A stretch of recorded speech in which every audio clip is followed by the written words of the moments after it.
Ayan, so alright. Magandang gabi po sa kanilang lahat. Welcome back to our show. So you're tuned in to Estudyante Blues only here in the Greatness Hub online channel, the only online channel affiliated with iHelp Coaching and Business Solutions. So inaanyayahan ko po kayong lahat na manood every day from Monday to Sunday ng different programs dito po sa ating Greatness Hub online channel. Don't forget to subscribe, to share, and of course, to like all the different programs. Ayan. So, you are tuned in once more to Estudiante Blues, and I am your host, Coach Luz at your service. So, ngayong gabi po, ang ating title ng topic na ating i-discuss ay pinamagatang A Summer Mindset. So, if you allow me to share my screen for a while. Okay, so kung makikita sa screen, no, our topic for discussion this evening is entitled A Summer State of Mind. So bakit a summer state of mind? Kung inyo pong mapapansin ang ating pong mga estudyante ngayon, lalong-lalo na po sa basic education, comprising of the elementary and the high school students, sila po ay naka-summer vacation na. Tama? And in most cases, sa college naman po, sa ating college department, and sa higher education kung tawagin, including na po ang graduate studies. Some schools already are in their summer vacation. In some instances po, mga estudyante ay just waiting na lang for the release of their grades. And although meron pa rin naman pong iba na nag-aantay pa rin ng kanilang finals. But in a week or so, yan, lahat po ng estudyante natin will be experiencing their summer vacation. So, bakit importante ang summer vacation? Yan. So, ano po ba ang pumapasok na sa isip natin when we say summer vacation? So, what does summer vacation look like? Yan, looks like in the eye of the students, no? In the eyes of our students. So, typically speaking, summer vacation is one of the most awaited moment, ayan, sa isang school year. So, summer vacation, usually it falls on the summer, no? When we say summer, yan ang napipicture natin palagi, pag bakasyon, merong, siyempre, sand, di ba? Sa beach, sea, of course, dagat-dagatan, langoy-langoy, di ba? Sceneries, importante, and, siyempre, yan, fun, fun, fun. Okay, outdoors, beach, ligo, time with friends. Yan. So, iyan po ay isa sa pinaka most awaited time of the school year, of the year rather, ng mga estudyante. So, ano po ba ang summer vacation? So, typically speaking yan, ganyan po ang summer vacation para sa akin. Naantay ko rin po yan. Hindi lang sa, sa mga estudyante, kundi teachers as well, di po ba? So, pag summer vacation, ang automatic na sa isip ko kasi, magbabakasyon, pupunta sa ibang lugar, di ba? I-enjoy sa beach, magpapaitim ng konti, at saka maglalaro sa buhangin. But as a estudyante, when we say summer vacation, ano po ba ang nasa isip ng ating mga estudyante? Ano po ba ang summer vacation para sa kanila? According po kay Brian Wilson, yan, summer means happy times and good sunshine. And it means going to the beach, enjoying the scenery, having fun with family and friends. Yan. So, basically, when we say summer, automatic yan. Ibig sabihin, it's going to be fun, fun, fun with family and friends. Okay. Ayan. So, dahil summer na po, ang ginawa po natin, we had a quick survey lang, no? Kung ano po ba ang mga bagay-bagay, pangyayari, kaganapan na pinaplano po natin ng mga estudyante natin rather ngayong summer vacation. So, ano ba mga pagkakaabalahan nila? So, dahil quick survey lang po, we come up with top 10 yan, na mga activities na pinaghahandaan ng mga bata ngayong bakasyon, ngayong summer. Okay, so we list them down, 10 of them, but since merong kasing mga activities na medyo magkakapareho or magkakaugnay or related, so we narrowed it down to, I think, 9 or 8 activities na pinaghahandaan ng mga bata ngayong summer. So, ang arrangement po natin is from the least to the most favorite activities of the students.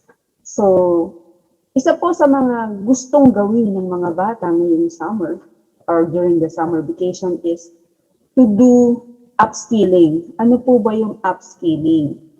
According sa mga estudyante, when we come to do the survey and the follow-up interview, pag sinabi natin pong upscaling is that some of them would want to learn new things. Pag sinabi natin learn new things, so it could be related to one, matuto ng panibago like matutong gumamit ng instrumento. Ayan, musical instrument. Some of those students who already know how to play the instrument, they would want to practice pa more. Practice pa more ng pag-play ng instrument so that they'll be able to hone their skills. In some instances, we interviewed another one. She would want to practice pa rin, practice pa more ng kanyang dancing skills because she is preparing to actually come up with dance routines for her dance cover, which will be soon uploaded to a social media outfit or a social media platform. Another student also would want to produce music para sa kanyang ganun din, online channel. Okay? Some other students would want to view and review vlogging materials online so that she will be able to use the different vlogging techniques so that she'll be able to come up with her own vlogging channel in the social media. Yan. So yan po yung mga upscaling na gustong mangyari ng mga estudyante. And there are also some students who wish to enroll in some courses, online courses at that, so that they'll be able to gain additional knowledge and skills na makakadagdag po sa kanilang repertoire of talents. Yan. So, upscaling is one of the activities that some of our students would want to engage in ngayong summer vacation. So, ayaw nila magpahinga, di ba? Another one of the different things that they would want to be busy about is that, ayan, bonding with family and bonding with friends. Diba? So, it's very, very expected naman sa ating mga Pilipino, lalong-lalo na ngayong summer vacation, ang magkaroon ng mas mahabang opportunity and time to be with our family. And of course, to be with our friends, diba? Even though we are in the pandemic situation and we are detailed in our home 24/7, during the academic year, since we are all busy doing our own thing, like parents are very busy with their work and doing a whole lot of things in the house, ang estudyante naman, even if nasa bahay din, they are very busy doing something in connection with their academics, and they have a lot of things to prioritize during the academic year. It's only during summer that they have their full attention, ayan, full attention, without the academic stress in their mind, without a whole lot of projects to comply, a whole lot of requirements to submit, diba? So during summer, they have their 100% attention to be given to their family, and of course, do a whole lot of things with their friends. Ayan. So, even though yung mga activities na gagawin nila for the bonding moment with family and friends are not specifically detailed, alam naman natin, di ba, na whatever plan they prepare for their summer vacation, basta it's going to be spent with their loved ones, siguradong-sigurado yan, ma-e-enjoy yan ng ating mga estudyante at ng ating mga kabataan. Okay? And for sure, yung bonding with family and bonding with friends this is part and parcel of the Filipino culture, di ba? Sa Filipino culture, alam naman natin, very, very traditional yan. And pag sinabi natin traditional, di ba, karugtong yan yung susunod nating activity na pinaplano ng mga bata. No? Masyado tayong close family ties, needed ang ating family ties. Kumbaga, pag sinabi natin needed, talagang dikit na dikit yan. Masyado tayong affiliated with our members of the family. And at certain times, kung ating o-observe, di ba, only in the Philippines na tayo ay bukod sa ating close family ties, we also enjoy our time with our extended family. Yan. So, ano ba ibig sabihin ng extended family?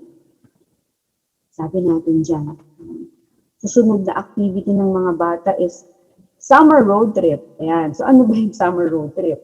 Some of them actually are planning to go to the province. Going to the province is one of the activities being planned by our students. Alright, so bakit sila pupunta sa probinsya? Basically, some of the students explain that they are going to the province because one, they would want to visit their grandparents most especially. Ayan. Usually kasi di ba pag mga lolo, mga lola, kadalasan yan nasa provinces. And syempre, on the side, when you go to the province, definitely, you will be enjoying ayan, the sights on your summer road trip.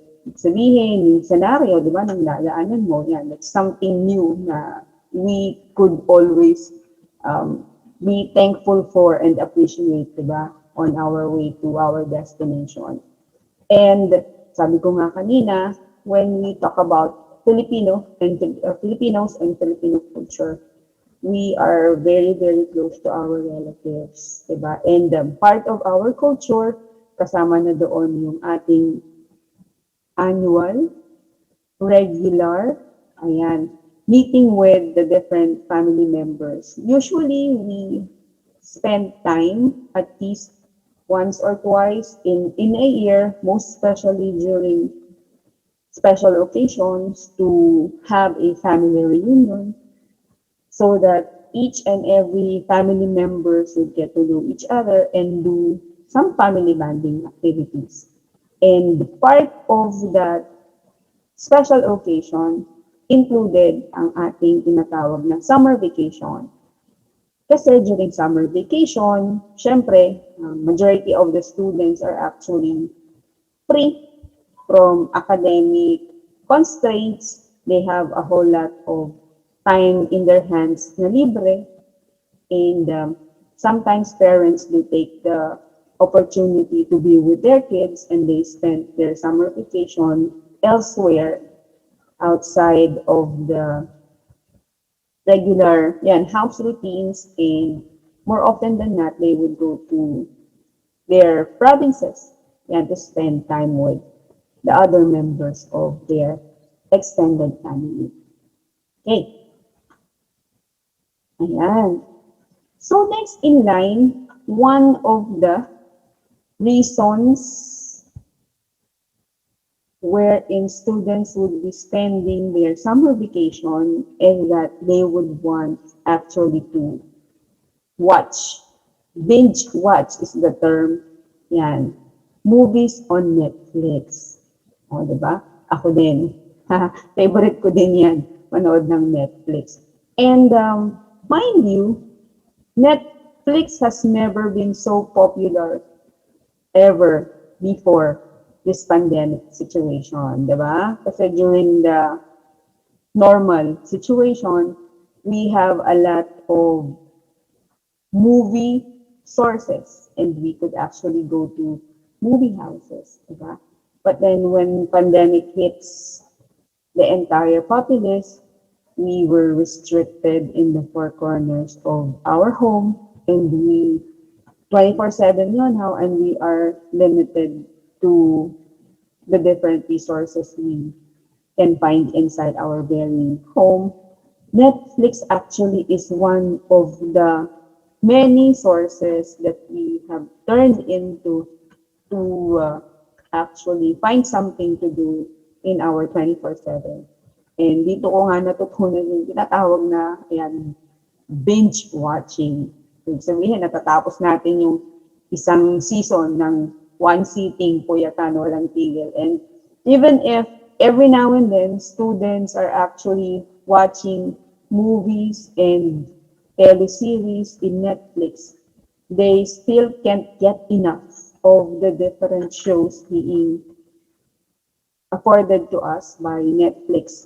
So even during summer vacation, they can't just get enough of the different programs and shows being shown in the Netflix. So as identified by our students, yeah, Netflix is one of their plan of activities stored in this summer vacation time. Alright. Okay, so next in line is that this summer vacation, students would still be playing online games. Ayan. So, hindi natatapos ang kanilang paglalaro kahit bakasyon.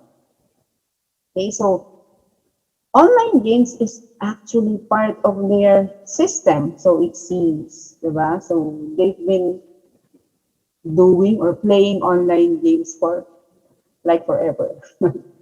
And according to our survey, yan, part of their activities for their summer vacation is that they would still be playing online games with their friends. And top of the list of the games that they would be playing are actually one, of course, Valorant. Yan, gusto nila yung Valorant, no? Two, ang hindi nadudumang Mobile Legends.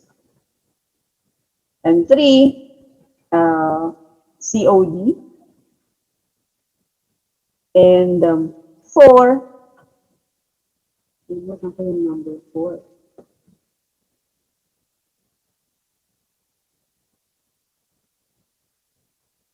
Ayan, so yan yung mga common games na kanilang nilalaro, no?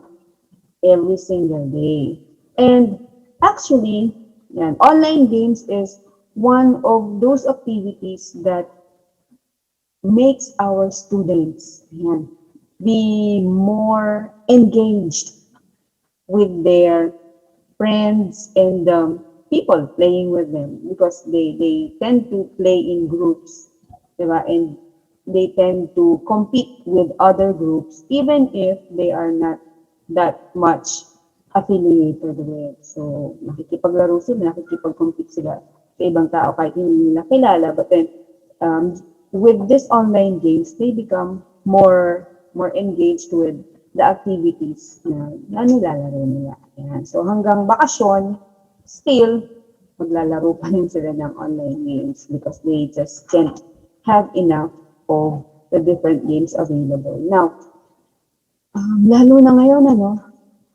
na ang online games ay available in almost all smartphones, iOS man yan or whatever. Lahat yata ng cellphone, downloadable ang mga online games. And with with good specs and with good specs ng telepono, actually, mas mabilis ang specs, mas na-enjoy nila yung kanilang paglalaro. Next one is self-improvement. So, another activity that the students would want to engage in ngayong summer vacation is self-improvement. So, ano ba yung self-improvement? Naku, madami yan. Self-improvement is also synonymous to the ones that we have discussed kanina. No? Part ng self-improvement is that they would want to add up another skills, meaning they would want to enroll in online courses. Another one is that they would want to learn new things, like they would want to, even if they do not enroll in one particular course online, but yung downloadable and watchable materials in the social media available, like say for example, cooking or baking, ayan, yun ang mga gusto nilang i-engage ngayong summer kasi nga if they would be learning new things, it would add up to the improvement of their personality. Ayan. Ano pa ang part ng self-improvement? So, syempre, pag mga girl, gusto nila ng konting personality development, ika nga, no?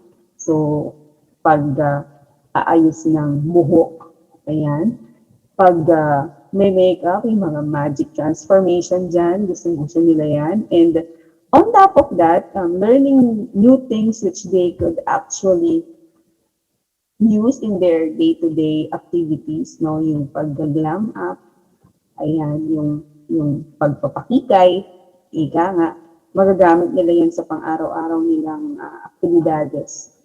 Okay? So, yan yung mga gusto nilang madagdag sa kanilang repertoire of skills. And then, on top of self-improvement, yan, kasama din dito sa mga bagong gusto nilang gawin ngayong summer ay ang self-care at self-love. Pinagsama na natin sila, no? So, pag sinabi natin self-care, ayan, it goes without saying naman na at any given time, ayan, at any given time, inuulit ko, self-care and self-love should be our topmost priority. Ayan, kumbaga, yan ang unang-unang dapat nasa listahan natin. But then, accordingly, dun sa ating follow-up questions during the survey, bakit isa sa mga bagay na gusto nilang gawin ngayong summer vacation, ang self-love at self-care is that during the school year, although dapat first and foremost, top priority is self-care and self-love, it's just a matter of prioritizing tasks and deadlines. So during the school year, they have a lot on their plate. They have a lot of things to consider, a lot of subjects to comply, a lot of requirements to submit. Okay? So, dahil sa sobrang dami ng kanilang pinagkakaabalahan, pinagkakabisihan, at kailangang pagtuunan ng pansin, at certain point in time, yung self-care and self-love, sometimes they put this aside. So, isinasantabi muna nila sa left because they have to prioritize other things. Okay. What's important is that they are the ones able to assess and evaluate themselves if ever lampas na sila din sa threshold. But if, sabi nga nila, kaya pa naman, laban lang. But then since now that they have all the time in the world, or at least during the duration of their summer vacation, ayan, so top of their priority is actually to provide themselves with self-care and self-love. It's one of their top priority for this particular summer vacation. Ayan. So next in line sa mga bagay na gustong pagkabisihan ng ating mga estudyante ngayong summer vacation is that they would want to help out in their family business. If not, kung wala pang family business, other students naman would want to start up their own business. So how is that? Now, according to the survey that we did, meron kasi pong mga estudyante na ang mga magulang nila ay meron ng business ongoing at this particular point in time. So even during the pandemic, some of their families nakapag-put up ng sariling business. So at this point in time, the business is already existing. So from time to time, if time permits, ika nga, they would help out and assisting, extending whatever they can do to assist in their family business. But with academics as their top priority, from time to time, they would help. But then since academics is their top priority, so most of their times, their focus is in their academics. But now, since they have free time in their hand dahil ngayon naman ay bakasyon, so they would want to focus in helping out, in taking care of their family's needs. Yan. And then for some students naman na wala namang business yung family, pero since ngayon naman ay bakasyon, so some of them are actually planning to put up their own business. Ayan. So kung anong business ang kanilang naisip, na majority of the business that they would want to start up this particular summer vacation are mostly online businesses. So, tama naman yan. It's very, very timely, no? And who knows, baka sakaling pumatok ang business nila. So, that will be an additional income earner or income generation na makakapag-save sila ng money. Eventually, they will be able to use this money pagdating ng pasukan. And then for the last part, and this is actually our top 1 plans for summer vacation. Ayan. So, according to the majority of our students, top priority nila this summer vacation na pagkakaabalahan ay ang paghahanap ng trabaho. Ayan. So, majority of the students are actually planning to find work during the summer vacation. It could either be a full-time job or still others would want to find a part-time job. Yeah, so part-time. And be it full-time or part-time, most of our students would choose to have, they would choose to have an online work. Yeah. So this is very, very timely, di ba? With the approval of the work from home kind of employment. Yeah. So everybody could find employment and work in the comforts of your own home. Ibig sabihin, apply ka lang, no? And then pag natanggap ka, so ang importante lang dyan, decent internet connection, of course, kung kaya at meron namang gadgets, so laptop, desktop, tablet, or at certain times, pwede din ang cellphone, no? Smartphone. So you could actually work it either full-time or part-time. But what's important is that pwedeng makahanap ng trabaho kahit ikaw ay nasa bahay lang. Importante lang is you have to find the courage to apply for an online job. Marami pong mahahanapan na trabaho. All you have to do is browse yan sa internet.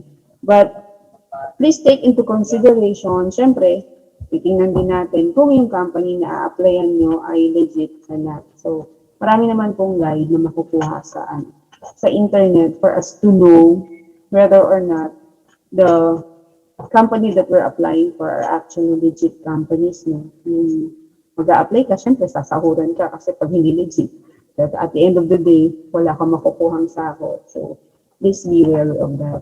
Ayan. So, kung halimbawa man na ikaw ay nakaisip ng mga gawain no, ngayong summer, kahit ano pa yan, be it outside of the comforts of your home or if you would want to spend your summer vacation elsewhere, di ba, bakasyon grande sa probinsya nyo or travel ka dyan sa iba't ibang lugar na hindi mo pa napupuntahan. Ang pinaka-importante lang, sabi nga sa slide natin, there is one thing more precious than your time. And that's who we spent it with. Yan. So, sino ang kasama mo doon sa mga escapades mo ngayong summer? Or kung wala kang kasama, papaano mo naman sa in-spend? Irrespective of whatever you do, this particular summer vacation of yours, be it inside your home finding work or doing tasks, doing job, or doing your own business, or going out somewhere. What's important is that you are able to enjoy and the free time that you have during your summer vacation. Importante, kahit ano pa yan, i-enjoy mo. Because this is the only time where you have all the time in the world to enjoy for yourself. Wala masyadong aalalahanin kasi walang academic requirements, di ba? You deserve all the time in the world to spend it to whatever you want to do. Yan. So, With that, I would like to invite once more lahat po kayo to share with us again our time next week. Balik po tayo manood, makinig sa ating programa. Yan, dito po sa Estudyante Blues. Catch us every Wednesday from 7 p.m. until 8 p.m. Dito lang po sa Greatness Hub online channel, the only online channel affiliated with iHub Coaching and Business Solutions. So magandang gabi po sa inyo lahat and see you again next week. Bye for now.